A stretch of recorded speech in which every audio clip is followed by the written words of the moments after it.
We've done it. We've come to the last chapter. You ready? Chapter 26. Outside, the rain had stopped and the clouds had gone away, and the sky was so clear it seemed like I could see every star ever made. I walked all the way to the back of Gloria Dump's yard. I walked there and looked at her mistake tree.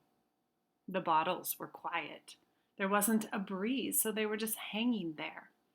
I looked at the tree, and then I looked up at the sky. "Mama," I said, like she was just standing there beside me. "I know 10 things about you, and that's not enough. That's not near enough. But Daddy is going to tell me more. I know he will, now that he knows you're not coming back. He misses you, and I miss you. But my heart doesn't feel empty anymore. It's full up. I still think about you, I promise, but probably not as much as I did this summer." That's what I said that night, underneath Gloria Dump's mistake tree. And after I was done saying it, I stood up and I stared at the sky, looking at the constellation and the planets. And then I remembered my own tree, the one that Gloria Dumpt helped me plant.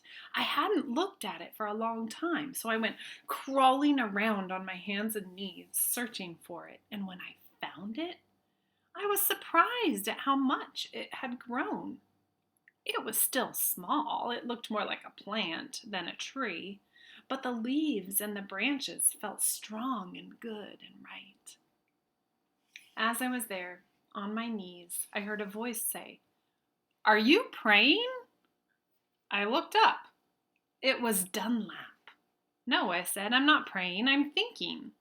He crossed his arms and looked down at me. "What about?" he asked. "All kinds of different things," I said. "I'm sorry I called you and Stevie bald-headed babies." "That's all right," he said. "Gloria told me to come out here and get you." "I told you she wasn't a witch," I said. "I know it," he said. "I knew it all along. I was just teasing you." "Oh." I looked at him close. It was hard to see him in the dark yard. "Ain't you ever going to stand up?" he asked. "Yeah," I said. And then he surprised me. He did something I never in a million years thought that a Dewberry boy would do. He held out his hand to help me up. And I took it. I let him pull me up to my feet. "I'll race you back to the house," Dunlap said, and started to run. "Okay," I shouted, "but I'm warning you, I'm fast." We ran, and I beat him. I touched the corner of Gloria Dump's house right before he did. "You shouldn't be running around in the dark," said Amanda. She was standing on the porch looking at us. "You could trip over something." "Ah, Amanda," said Dunlap, and he shook his head. "Ah, Amanda," I said too, and then I remembered Carson, and I felt bad for her. I went up on the porch and took a hold of her hand and pulled on her. "Come on," I said. "Let's go inside." "India Opal," said Daddy when me and Amanda and Dunlap walked in. "Are you here to sing some songs with us?" "Yes, sir," I said, "only I don't know many songs." "We'll teach you," he said. "That's right," said Gloria Dump, "we will." Sweetie Pie was still sitting in her lap, but her eyes were closed. "Care for a litmus lozenge?" Miss Franny asked, passing me the bowl. "Thank you," I told her. I took a lozenge and unwrapped it and put it in my mouth. "Do you want a pickle?" Otis asked, holding up his big jar of pickles. "No, thank you," I said, "not right now." When Dixie came out from underneath Gloria Dump's chair, he sat right down next to me and leaned into me, the same as I was leaning on my daddy. And Amanda stood there right beside me, and when I looked at her, she didn't look pinch-faced at all. Dunlap cracked his knuckles and said, "Are we going to sing or what?"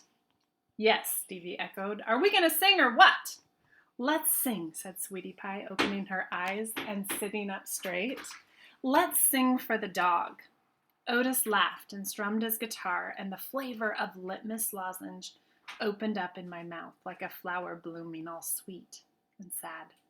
And then Otis and Gloria and Stevie and Miss Franny and Dunlap and Amanda and Sweetie Pie and my daddy all started to sing a song.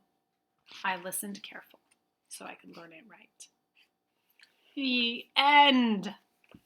So, are you going to go watch the movie because of Winn Dixie? I think you should. We'll talk about it next week.